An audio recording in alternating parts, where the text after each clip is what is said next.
네, 우리 현장이 다 다르지만, 어, 이제 같은 다민족부이기 때문에 같이 모여서 미션홈을 하고 있습니다.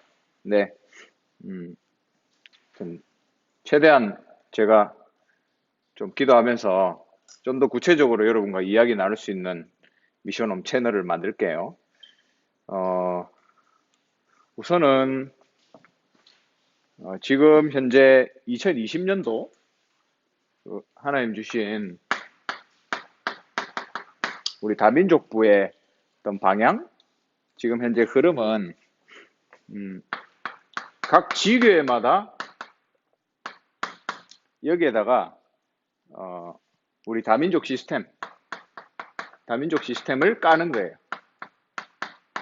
근데 이제는 이제 어떻게 하냐면 지교회를 시작으로 어, 각 기관, 뭐 주교, 전도회 이런 교회 기관과 또 현장 시스템과 다 연결해서 어딜 가나 다민족이 있기 때문에 그래서 다민족 사역이 따로 사역이 아니고 각 기관과 현장 시스템에 녹아 들어갈 수 있도록 하는 게 우리의 지금 이제 방향이고 목적입니다.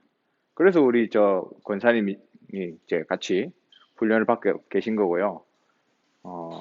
이제 원조입니다, 원조. 저분이. 예, 앞으로 계속 이런 분들이 계속 생길 거예요. 그리고 지금 이제 오늘도 했지만 이제 교회에서 하고 있죠. 23, 아, 지난 금요일 날 담임 목사님이 그 빗센터도 그냥 이름을 바꿔버리셨죠? 예. 빗센터 이름도 바꿔서 개명을 하시더라고요. 근데 우리 스쿨 이름도 개명을 하셨어요. 그럼 그 느끼셨어요?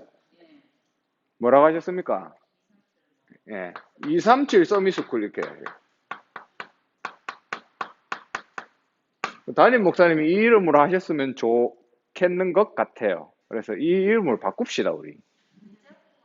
그래서 이름 정말 많이 바뀌어요.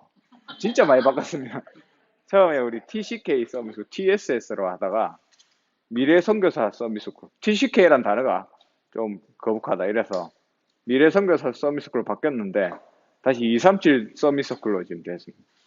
또 어떻게 바뀔지 모르겠지만 일단 237 서미스쿨로 개명을 하죠. 오늘부로 이렇게 해서 진행하고 이름은 굉장히 중요하거든요. 그 의미가 담기고 언약이 담기기 때문에 우리가 미래 선교사라고 그 서미스쿨이라고 했는 이유는 우리 아이들이 그냥 TCK 이러면 잘못 오해할 수 있거든요. 굉장히 좋은 단어인데 오해할 수 있는 단어이기 때문에 미래의 선교사를 우리가 키워서 파송한다는 의미로 미래 선교사라는 단어를 쓴 거예요. 그래서 단어 사용이 굉장히 중요해요. TCK들을 미래 선교사로 부릅니다. 이거는 이제 공식적인 단어고 메시지 때 쓰는 단어죠. 그래서 미래 선교사로 이렇게 얘기를 하고 사실은 여러분 다민족이라는 단어가 외국인들이 듣기에는 굉장히 황당한 단어예요. 미국 사람한테 뭐 다민족 이러면 What? 하면서 계속 물어봐요. 그러니까 이게 별로 좋은 단어가 사실은 아니에요. 그래서 그냥 뭐 자기 이름 부르면 되잖아요. 그냥 이름 불러주고 아니면 해외 사명자. 우리 사명자들 있죠? 이게 훨씬 좋은 단어입니다. 그렇죠? 그리고 우리 사회에서 이제 다문화라는 표현을 쓰죠. 다문화 가정이라는 표현을 쓰잖아요. 근데 이게 좋은 단어거든요, 사실은. 근데 자꾸 이제 잘못 이미지를 가지고 잘못 쓰니까 그렇게 하지 말고 그냥 영어로는 인터내셔널이잖아요. 인터내셔널. 국제 가정, 국제. 우리 안에서는 이제 현장을 이름을 매기기 위해서 이런 단어를 쓰지만 여러분 이렇게 배려하는 게 필요합니다. 그리고 이게 맞고요, 사실은. 그렇게 여러분 하시길 바라고 이름이 중요하기 때문에 이런 얘기를 하는 거예요. 그리고 이제 유 목사님이 갑자기 2021년 메시지를 미리 주셨죠. 거기에 대한 준비를 우리가 해야 됩니다. 그래서 2021년도 뭐라 그랬죠? 제123 RUTC의 응답이 올해 메시지고 123 RUTC 응답 해놓고 뒤에다가 뭘 붙인다 그랬죠? 237 지도자 훈련 이런 단어를 붙인다 했죠. 그러면서 주신 그 단어가 뭐예요? 빈 곳이잖아요. 빈 곳. 그래서 지금 현재 이제 국내에서는 유 목사님이 지난주에도 제가 말씀드렸지만 전부 시스템을 이렇게 바꾸겠다 하는 게 서밋 팀 그리고 인턴십 팀 그리고 포럼 인생 포럼 하는 헌신 팀 이렇게 이제 바꾸겠다. 국내는 이렇게 해서 빨리 시스템을 준비해가지고 돌아가게 해놓고 이제 앞으로 하겠다라고 했는 게 대외적으로 대외란 말은 다락방 밖이라는 말이 될 수 있고 또 해외라는 말도 될 수 있습니다. 알겠죠? 그래서 거기에서 뭘 하시려고 하냐면 237의 빈 곳을 찾아내겠다. 그렇게 이제 얘기하셨어요. 그래서 유 목사님이 종족 얘기를 잘 안 하시는데 종족 얘기를 꺼내셨죠. 원래 나라 237 나라 개수를 얘기하는데 종족 얘기를 꺼냈어요. 종족 얘기를 꺼낸다는 거는 그 나라에도 복음을 못 들은 종족이 있으면 그게 빈 곳이란 말이잖아요. 그래서 종족 얘기를 꺼낸 거예요. 우리 뭐 중국만 하더라도 종족이 엄청 많잖아요. 안 그래요? 그러니까 뭐 저 서쪽 지방에는 잘 안 가잖아요. 왜냐면 위험하고 이렇기 때문에. 그런 걸 얘기하는 거죠. 그래서 이제 선교 현장. 어떻게 보면 우리 다민족 사역자들이 한 명만 제대로 키워내면 이거 할 수 있는 가장 빠른 사역을 하는 겁니다. 가장 빠른 사역.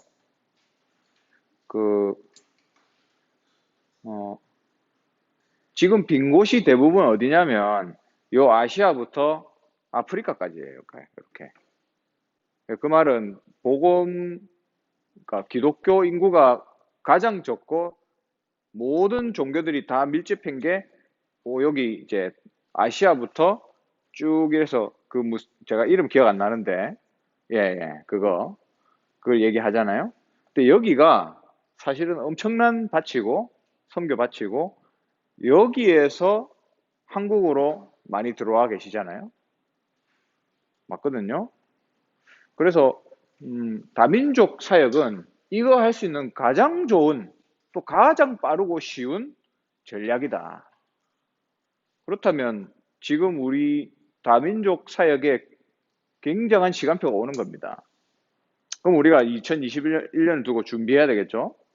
그러면서 유 목사님이 90% 미자립 교회라는 얘기를 하셨습니다.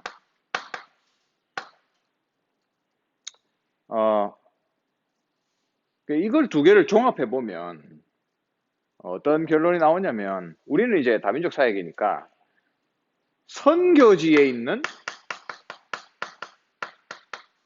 복음 없이 힘든 교회. 뭐 이번 주만 해도 제가 그런 얘기를 많이 듣거든요. 선교지에 복음 없어서 힘들어하는 교회.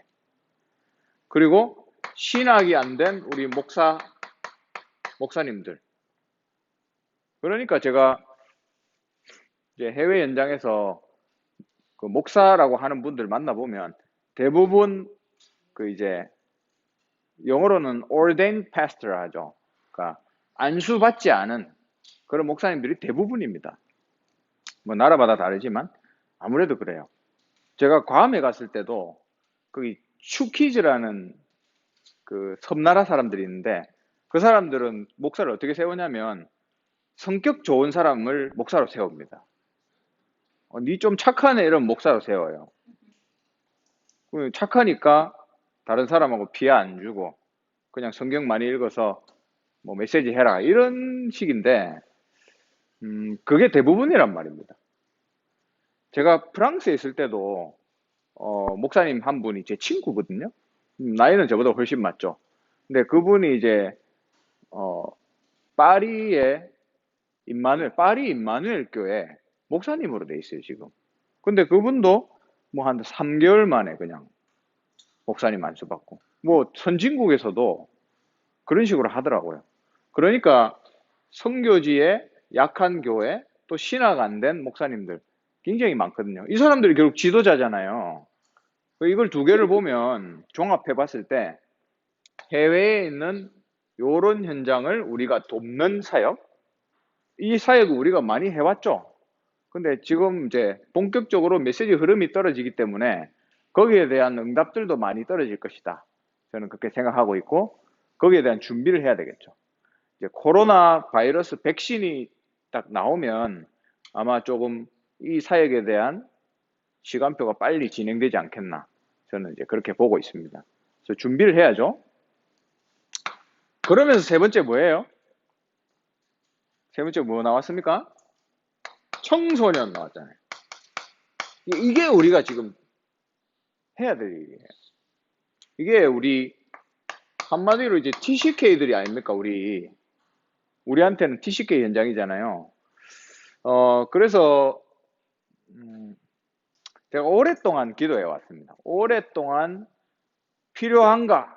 이것이 필요한가? 하면서 생각을 많이 했고, 뭐 우리 사역자들, 우리 원년 멤버들은 잘 아시겠지만, 이제 시스템을 만들려고, 결국에는 이제 NGO 시스템을 만들려고 준비를 하고 도장까지 다 팠는데, 하나님 시간표가 안 됐는지 시작을 못 했어요. 근데, 이제 청소년들, 유 목사님 어떻게 표현했냐, 화요일날. 사회를 밝히는 운동. 뭐 이렇게 표현하셨고, 청소년들이 꿈을 가지게 해야 된다. 근데 제 기도 제목이 그거였거든요. 아, 우리 TCK들이, 뭐, 배경이 좋은 데도 있지만, 뭐, 한국 사람도 다 마찬가지죠. 배경이 좋은 가정도 있지만, 배경이 안 좋은 가정도 많잖아요.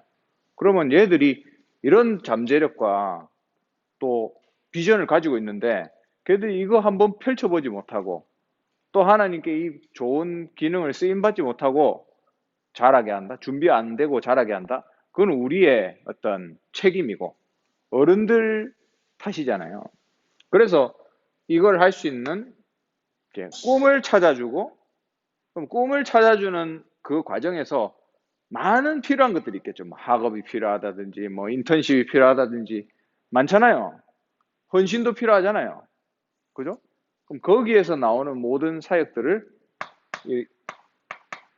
여기에다가 담아서 사역을 진행하겠다. 그래서 제가 은영이하고도 이제 이 얘기를 주일날 한번 나눴는데, 은영이도 그런 생각을 가지고 있더라고요. 예전에 은영이가 이제 그 NGO 단체에도 일도 했었고, 지금도 그 국가에서 운영한 다문화 센터에서 일하고 있잖아요. 근데, 예전에 한번 그 목사님이 시켜가지고, 그 사단법인을 준비를 했던 시기가 있었대요. 사단법인을 하면서 결국 그게 안 됐지만 뭐 필요도 상황도 없고 이게 막 요구가 있어서 진행된 게 아니기 때문에 결국에는 안 됐는데 본인도 그렇게 생각하더라고요. 이걸 꼭 해야 되나? 한다면 왜 해야 되나? 우리 지금 TCK들 모아서 복음 잘 전하고 있는데 그런 이제 얘기를 하더라고요. 저도 그게 그 생각이었어요. 지금 이제 잘 하고 있는데 우리 잘 모아서 하고 있잖아요. 근데 왜 이게 필요한가? 라고 생각했는데 이번에 이제 메시지 떨어지면서 저는 그렇다면 이제 준비해야 될 시간표다. 이렇게 이제 말씀으로 받았어요.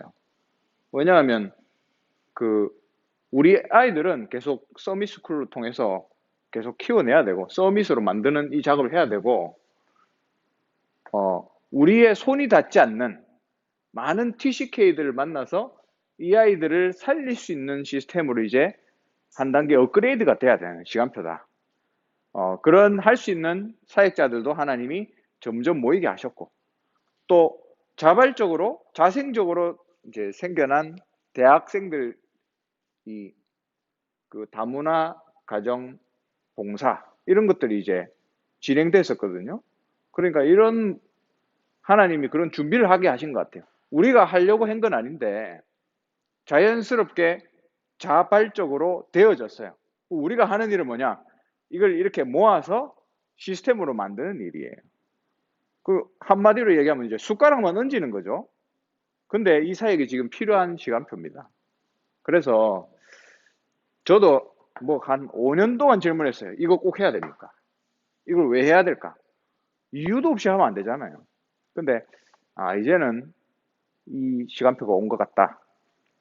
그래서 이 부분들을 이제 준비할 겁니다. 뭐 행정적으로 도울 수 있는 분은 저는 행정으로 전도하겠습니다라는 사람이 있어요. 그래서 그분한테 부탁해서 이제 행정적인 건 진행할 거고, 그럼 내용은 우리가 다 만들어야 됩니다. 이해가죠? 이제 그런 준비들을 해나갈 겁니다. 여러분 이 부분 놓고 기도하시고, 여러분이 앞으로 이 부분에 내용을 담는 사역자들로 서게 될 거예요. 좀 기억하시고 인도받으시기 바라고, 저희가 뭐 한 달에 한 번 정도는 전체 포럼을 합니다. 현장 사역 포럼을 하거든요. 근데 매주 하면 우리 숫자가 많아졌기 때문에 매주 하면 포럼만 하다가 이 메시지를 같이 못 받기 때문에 또 포럼 할 수 있는 주에 다 같이 포럼 할 수 있도록 하고요. 오늘 교재를 한번 보면 이거는 왜 하냐면요. 여러분이 지금 하는 사역은 요 한 사람을 제자로 키워내는 사역이 대다수이기 때문에 이걸 하는 거예요. 한 명을 만났을 때 어떻게 제자로 키워낼 것인가, 거기에 대한 메시지거든요. 그래서 오늘 훈련 첫 번째인데 전략 메시지 영접이죠. 오늘 구원의 길 메시지 나오는데 서론이 중요합니다. 오늘 메시지에 그 서론을 보면 우리가 현장 사역할 때 가장 큰 두 가지 전략이 있다 그랬어요. 그 두 가지 전략의 첫 번째가 누구라 그랬죠? 세신자예요. 세신자의 주위에 엄청난 불신자들이 있기 때문에 이게 첫 번째 가장 큰 전략이고, 그리고 두 번째는 기존 신자. 뭐 기존 신자라 하면 기존 교회 다니는 사람이 될 수도 있고, 아니면 우리 교회에 있는 우리 교회 성도가 될 수도 있어요. 이걸 여러분 기억해야 됩니다. 그래서 새신자의 밭은 누가 해도 잘 아는 거잖아요. 그리고 기존 신자는 이미 있는 분인데, 그러면 이게 결국엔 뭐냐면 어떻게 이 사람한테 미션을 줄 것인가, 그거하고 연결되는 사역입니다. 그래서 기존 신자를 어떻게 팀 사역 해가지고 이 사람이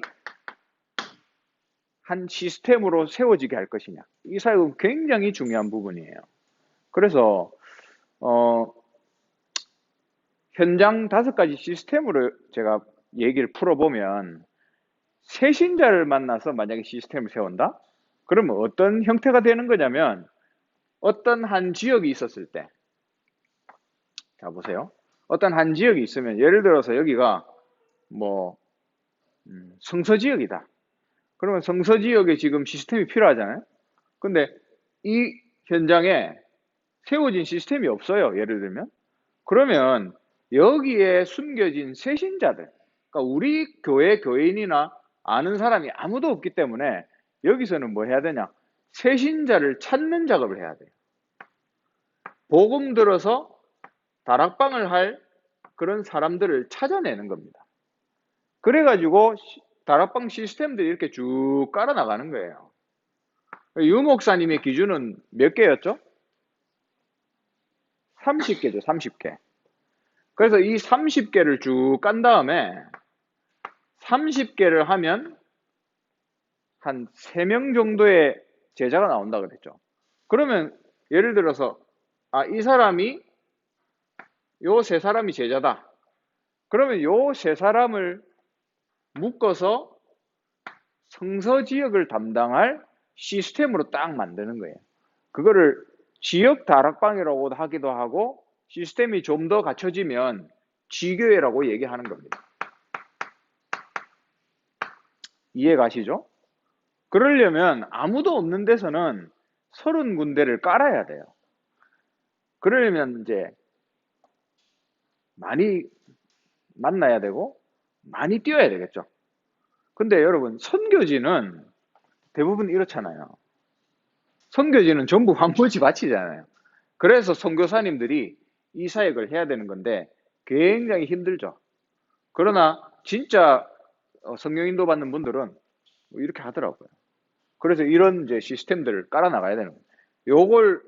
요게 이제 새신자를 통해서 아무것도 없는 곳에서 깔아 나가는 방법이고, 만약에 어떤 지역에 예를 들어서 뭐 상인동이다. 그럼 우리 교인들이 막 깔려 있잖아요. 그런 데서 여기 이런 사역을 하면 되겠습니까? 이 안 맞는 사역이잖아요. 그러면 여기서는 뭘 잘해야 되냐면 교인 분석을 잘해야 돼요. 이 지역에 누가 있냐? 어떤 캐릭터를 가진 분들이 있냐? 어떤 현장이 지금 여기에 있냐? 그러면 그분들을 통해서 어떤 사역을 할 것이냐? 그걸 잘 알아야 되는 거예요. 그래서 교인 분석을 잘해란 말입니다. 근데 하나교회가 장점은 뭐냐면 한 2,500명 되기 때문에 대구에 다 퍼져 있어요. 물론 대구 그 교회 주변에 더 많죠. 근데 따지고 보면 전부 다 깔려 있어요. 뭐 구미까지 퍼져 있는데 뭐. 그러니까 그분들을 잘 분석해서 시스템을 세우는 거예요. 아, 이 지역에 이 사람 살고, 요 사람 살고, 요 사람 산다? 자, 시스템 만들자. 이게 지교회가 되는 거예요. 왜? 이미 여기 알아듣는 제자니까. 이게 하면 훨씬 빠르죠, 이렇게 하면. 그렇죠? 시간적으로는 이게 훨씬 빠르고, 대신 내용은 이게 훨씬 풍부해요. 왜? 많이 깔아놨기 때문에 이미.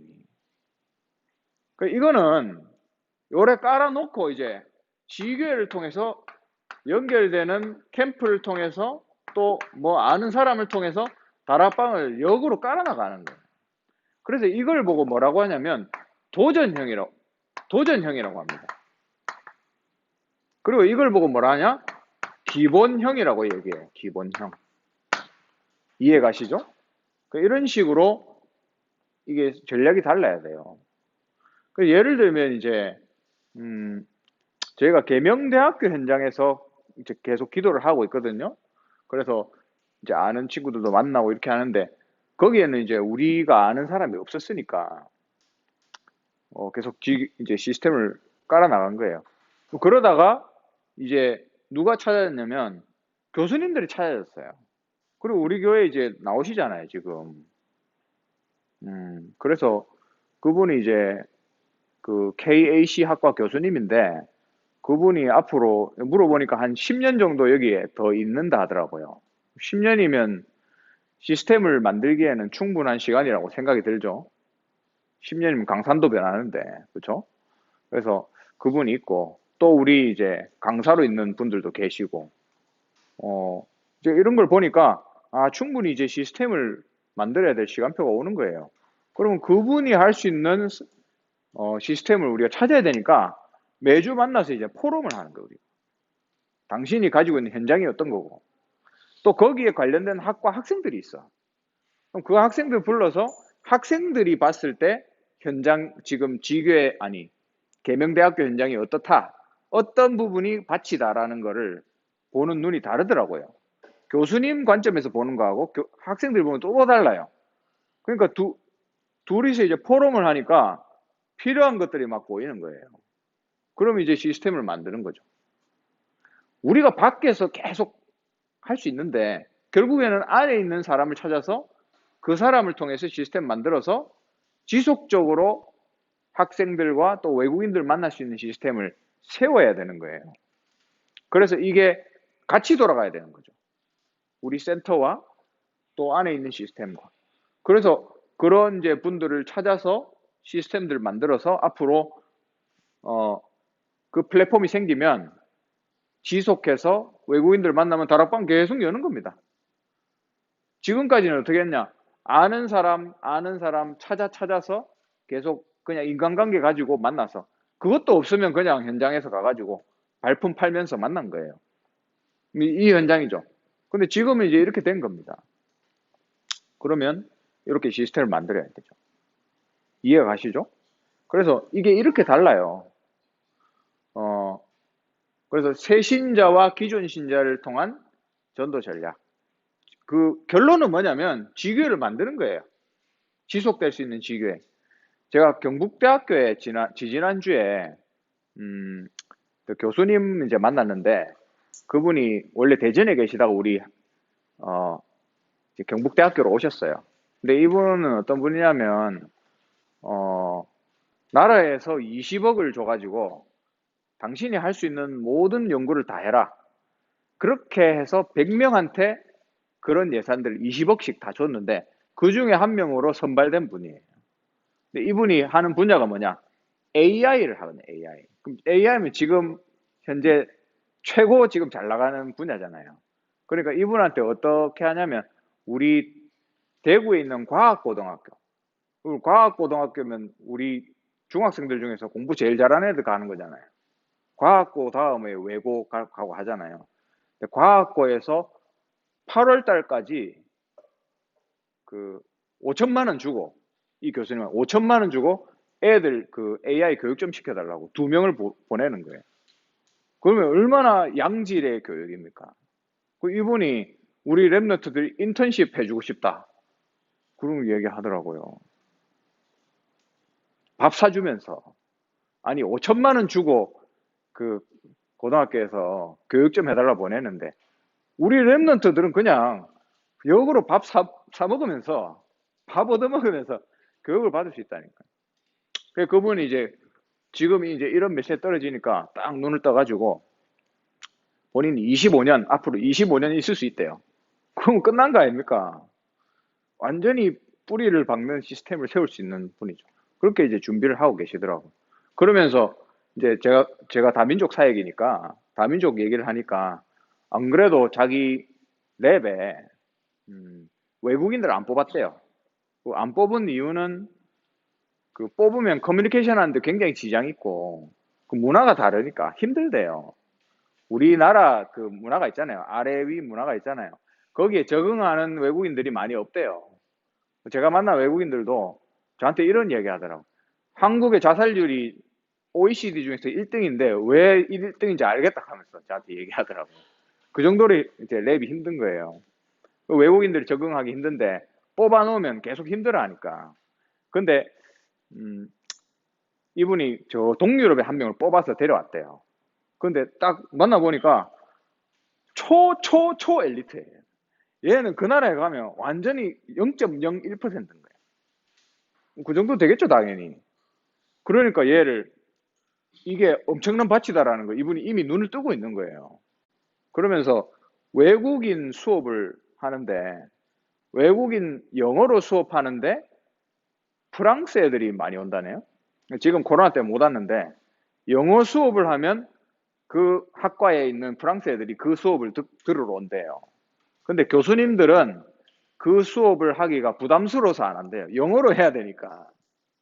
그래서 이 교수님도 우리 학생들, 한국 학생들이 영어로 하면 내 영어가 딸려서 그 전공에 대한 거를 100% 해야 된다. 한 50%밖에 설명을 못 하기 때문에 한국 학생들이 피해를 보기 때문에 제가 영어 수업을 안 합니다. 라고 얘기하더라고요. 근데 만약에 전략적으로 외국인들이 만나야 되면 하면 되죠 하면서 그렇게 얘기하더라고요.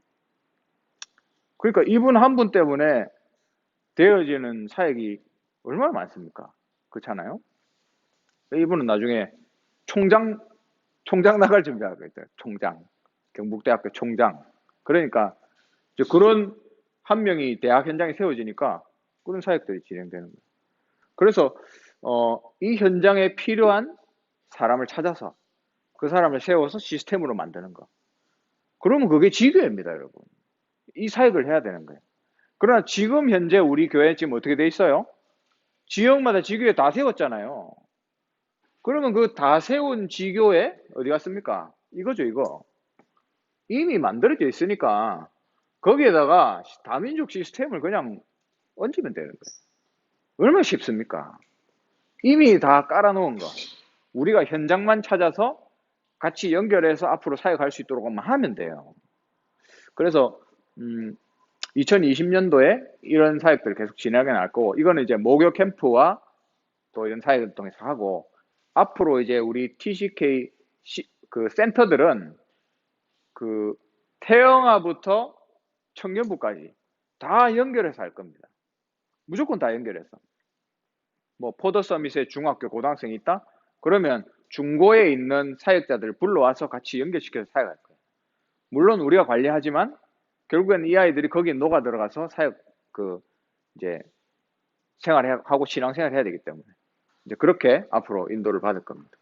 그래서 여러분이 새 신자를 만나든 기존 신자를 찾든 이게 목적이라는 걸 알고 사역을 깔아 나가시면 돼요. 다민족부에서는 계속 그렇게 할 겁니다. 그러면서 이제 첫 다락방을 열었을 때 줘야 될 메시지가 바로 구원의 길이죠. 구원의 길을 해가지고 영접하는 것까지.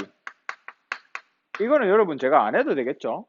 뭐 유튜브 가면 5분형, 10분형, 15분형 다 많대요. 그거 보시면 돼요.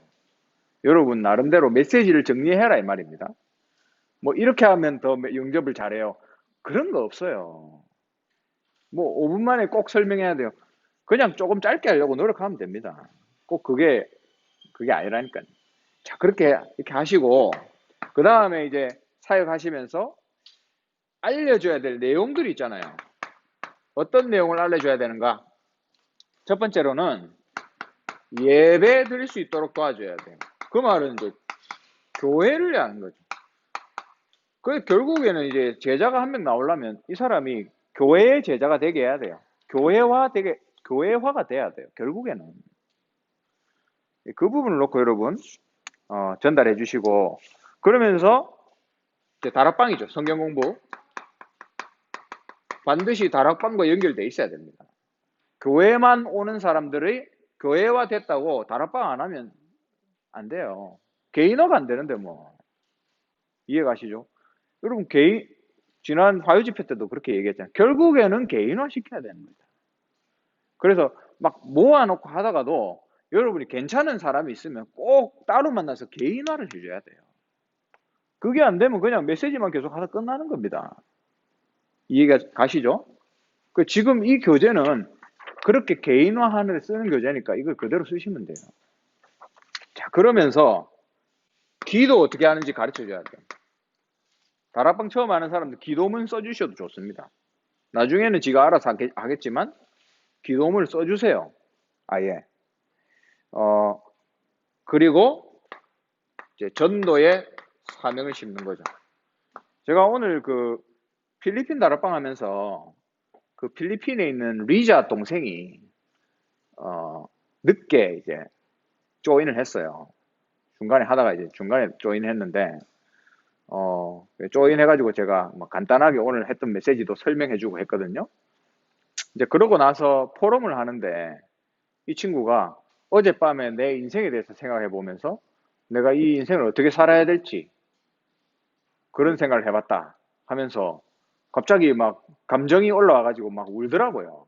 그래서 이제 포럼 녹화하다가 잠시 중단했는데 그걸 보면서 제가 이제 느낀 게 저는 이제 기다렸거든요. 이 친구가 복음을 좀 알아들을 때까지는 계속 복음만 듣게 해야 되겠다라고 생각했는데 뭐가 자기가 이제 제가 들어보니까 뭐가 갈등이냐면 이게 인생 삶을 방향을 어떻게 잡아야 될지를 모르는 거예요. 근데 우리는 생각하기를 뭐 그거 잡으면 되지 뭐 지가 하는 일 잘하고 하면 되지 이렇게 생각하는데 그렇지 않은 사람들이 대다수인 것 같아요. 시간이 지나면 지날수록 또 뭐 가정이 안정됐다 아니면 뭐 직업이 안정돼서 뭐 아쉬울 게 없다 그런 사람들이 오히려 더 내가 인생 방향을 어떻게 살아야 되지 이런 고민하는 사람이 너무 많아요. 근데 그 레아도 학교 교사잖아요. 근데 자기 인생 방향 모르겠다면서 막 울더라고요. 그래서 이제는 이제 인도를 해줘야 되겠다. 그럼 뭐죠? 메시지 흐름. 우리가 어떻게 전도운동 할 것이며 인생을 사는 이유. 아는데 구체적인 방향이 없으니까 갈등하는 거예요. 그래서 이제 그 부분들을 이제 소통을 해야 되겠다.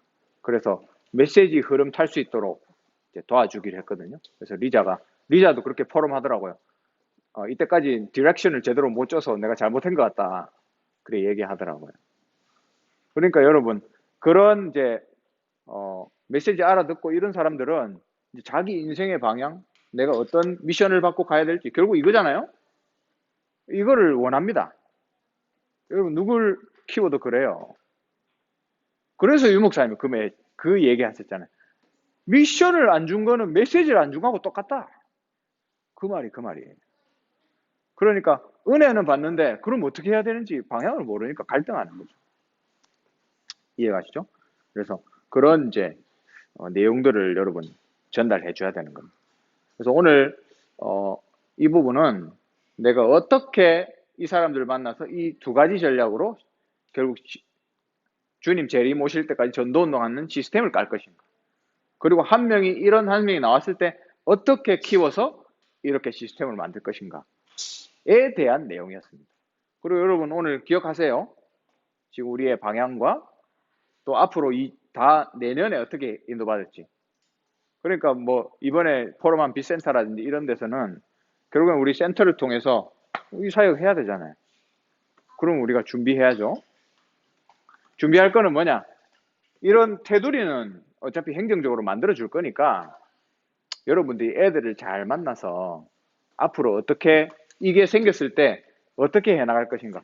이런 게 생기면 이제 어떻게 해야 되냐면 뭐 예를 들면 학교랑 연결돼서 일을 해야 되고 공공기관하고 결국에는 연결되는 거예요.